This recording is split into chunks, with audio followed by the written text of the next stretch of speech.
So you've built up a good nest egg and have just retired, or maybe retirement is just around the corner. But all of your money is sitting in taxable accounts, like an RRSP or maybe a LIRA. Well, it's great that you've saved well. If you don't do proper planning, you're probably going to end up paying more tax in retirement than you need to. Over the years, we've come across a lot of people like this that are retiring with registered accounts, or maybe you only have a defined benefit pension plan and a little bit of an RSP. And you think, well, my retirement's simple because there's only so much I can do. Like I can take from those two accounts and that's it. There's not a lot of strategy to be had, but that is far from the truth. In fact, a lot of times when people retire with just retirement pensions, RSP, LIRAs, that kind of stuff that has less flexibility, oftentimes that creates the most opportunity if done right. So I want to break down two different examples. One, with how most of you are kind of living out retirement if you're in this situation.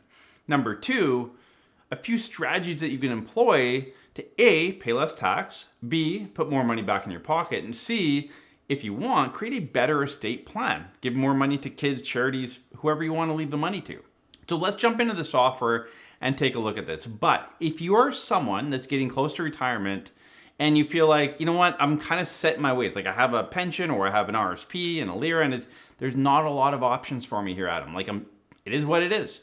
Let me tell you, there's always a better way to do things versus probably what you default to. And again, you'll see that in this scenario. So here we have Mr. and Mrs. Registered, and they have, Mr. Registered has an RSP worth $400,000 and a LIRA, locked-in registered account worth $200,000. They are located in BC. Mrs. Registered, has a $300,000 RSP. So as you can see here, only RSP, only LIRA. Now you can see I've set up a TFSA here for them with zero count, both for Mrs. and for Mr. But again, they have zero funded TFSAs. Now I have done some basic planning in that we've delayed CPP to 70. So hopefully you've been listening to our videos for a while and other people and realize that there's a benefit to that. So again, that's why I think this scenario that I'm going to show you right here is how the majority of you would live out your retirement. And this is where it's really important. Like, take the tidbits of advice I'm giving you and other people are giving you in videos and education over time to say, yeah, like enough people have showed me this that it probably makes sense. And here's a great example of that, of delaying CPP to 70. It does give the client more money, and I'm not going to break that down in this video, but there's still more layers to unwrap and more savings to be had. And that's where I think a lot of you are like, no, I bumped my CPP to 70. I'm good. I don't need a professional to build out my plan. But a lot of times there's a lot more nuance to it and a lot more moving parts. And you want to make those moving parts work together in a better fashion. And what I mean by that is creating flexibility in your account. And you'll see in this plan, not only are we saving more in taxes, creating a better estate, but in my opinion, the best value in the scenario I'm going to break down here is the flexibility. The what if this happens? How does that leave me? So Mr. and Mrs. Registered, again, 65-year-old couple, they've saved well. They're going to have a nice income after tax and retirement. They've asked for $84,000 in the go-go phase of retirement, so 65 to 75. Scale it down to $80,000 through their slow go, and then $72,000 all the way to age 90, which is when they want to plan to. You can see they still have money left over, about $674,000 left in their accounts. But you can also see that they've been able to build up a bit of a TFSA account by age 90, about $224,000. They have an RSP though still of $340,000, and they haven't depleted their LIRA or their LIF at that point. So they're still registered accounts, meaning that there is a tax on estate, if you look on the far right, of $141,000. So not a great planning scenario, but a lot of you, this is how you're doing it. Now, if we dive into Mr. Registered here, you'll see that based on the $84,000 that they need, he's got some old age security. He's going to draw about $37,000 from his RSP or RIF at that point, and then the LIRA about $14,500. So he's grabbing what he needs to put food on the table, to travel, to enjoy their retirement. Mrs. Registered, similar process here. You can see she's pulling about $24,000. It's only when she turns about 76 where they're actually pulling more money out than they need. And you can see there's some contributions to the TFSA room. But prior to that stage and age of life, they don't have anything outside of their registered accounts. Now, there's obviously a lot of issues with this. And you can see Mr. Registered, same thing. It's not till later on that he's actually starting to build up. And it's really not into their late 70s, early 80s where they have anything substantial in that TFSA account. So when we go back to a combined view, this is their total assets combined over time. You can see their RSPs, their LIRA doing well. If we look at that TFSA column, there's essentially at age 75, they have $0 in their TFSA and essentially $0 all the way to that point. Well, what happens at 70 if their furnace goes? Or if they have a kid that has an emergency that they need to help out? Or they need any lump sum of money that is going to be registered. It's going to be taxable and it's going to drive up their tax bill, which I'll show you here in a second. So a very inflexible plan. And a lot of people that walk in to retirement with just registered accounts don't create flexibility as they walk into retirement. Now, everyone's situation is going to be different. Again, Mr. and Mrs. Registered here, they have a nice sum of accounts. Maybe you have a lot less, like you're taking out as much as you can without depleting the whole thing too early. So I get it, everyone's situation is going to be different, but we run across similar to this quite often. And that's why I'm doing this scenario. And again, if Mr. and Mrs. Registered just kind of did what most people do, that inflexibility in retirement never changes for the first 10 to 15 years of their retirement. Like they walk into retirement with no flexibility and they essentially are through their go-go phase and they still have no flexibility. And for those of you that talk to anyone in their early 80s, they'll say, yeah, I don't know, during my 60s and 70s, like I had a $10,000, a $20,000, maybe even more bill that I needed to pay out of nowhere. And if you only have an RSP to pull that from, it's going to drive up your tax bill. And that's why it's really important to create a bit more strategy to start building up that TFSA account. And I want to emphasize here, that's why it's really important to build out a plan roughly 5 years before you retire, so that you don't get to retirement in this situation. Like start building up a bit of a TFSA or non-registered account prior to retirement. Create that flexibility pre-retirement. But again, a lot of people walk into retirement with a defined benefit plan, maybe a small RSP, and that's it. Very common. So let's create that flexibility. So if we look at the same couple, and I've done a little bit of planning, which I'll show you here in a second, same income, the $84,080, and then down to $72 later on in life. But one of the big things is if we look at age 75, they have over $200,000 in their TFSA. In fact, by the time they're 69, they've eclipsed $100,000 in their TFSA account. They've created that flexibility. So if we go into Mr. Registered, you'll see here, we're drawing the maximum amount out of the LIRA or the LIF account at that point, and we're drawing out more than that minimum amount out of the RIF account. So $50,000, and then we scale that back to $24,000 once his CPP starts. You can see the effective tax rate stays fairly level within about that 2 to 3% range that we're looking for while we draw down the registered accounts. You can see here though, he's currently, and again, this would balance out, but he's not building up the TFSA till a bit later. Now let's go into Mrs. Registered.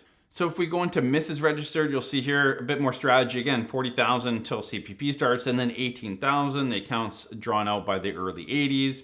We've kept that effective or average tax rate very level and very similar to Mr. Registered, which is important as well. And you can see she's got a lot of extra money. So again, a lot of the TFSA is building up on her side earlier on and then goes to his later. So again, building up that flexibility.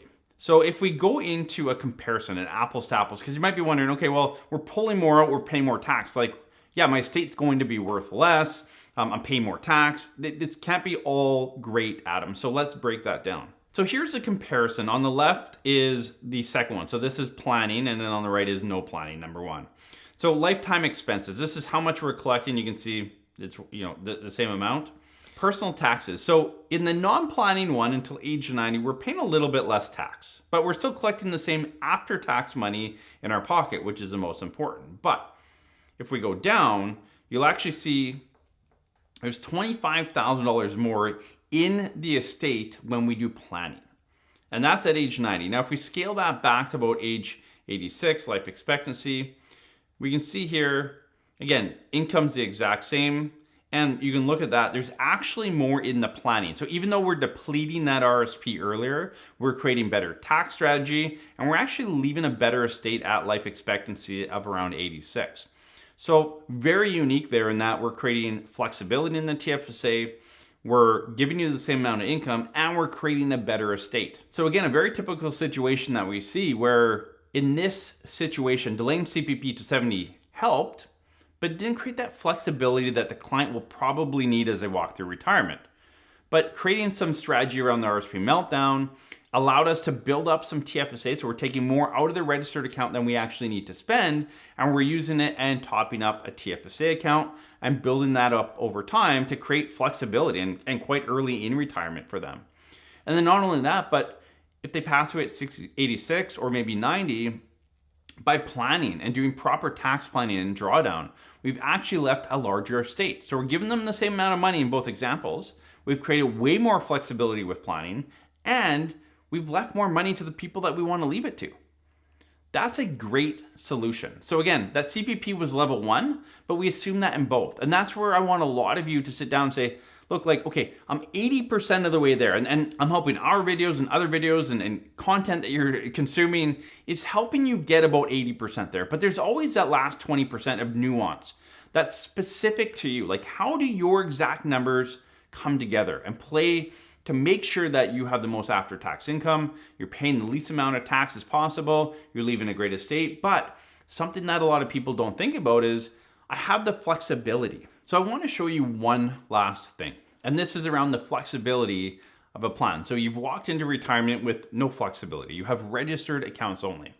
But just 10 years later, and it could be much sooner, but I want to show you in this example, 10 years later, you have a $50,000 expense out of nowhere. Maybe it's a kid, maybe it's a furnace. There's so many things that can come up in retirement.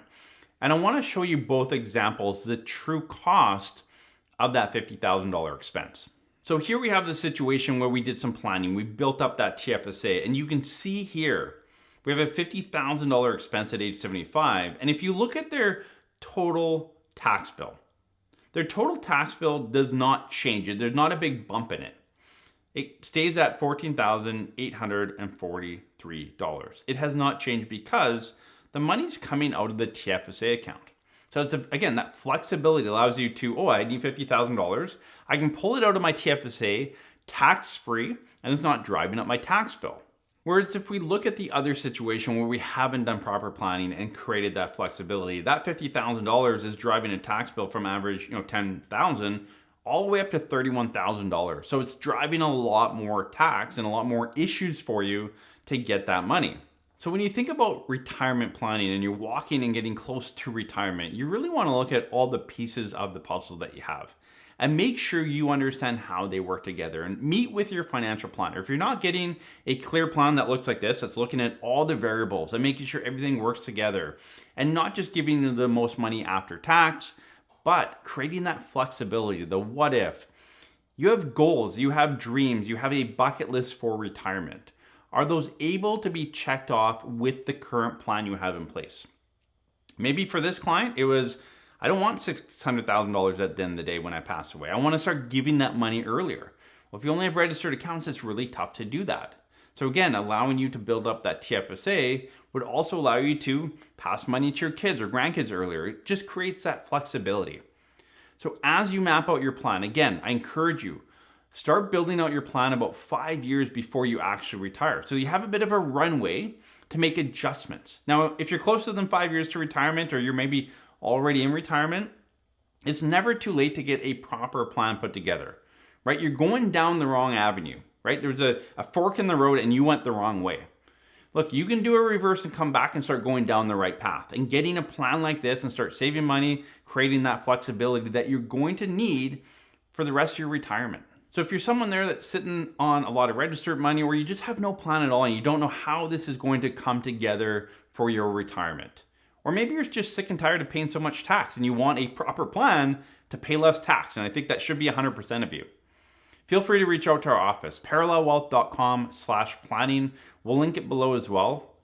You can learn all about the services that we offer. It's fee for service, retirement planning. We'd love to help you out. Build a plan like this that I show on the videos here and get you down a better path for retirement. We'll see you in the next one.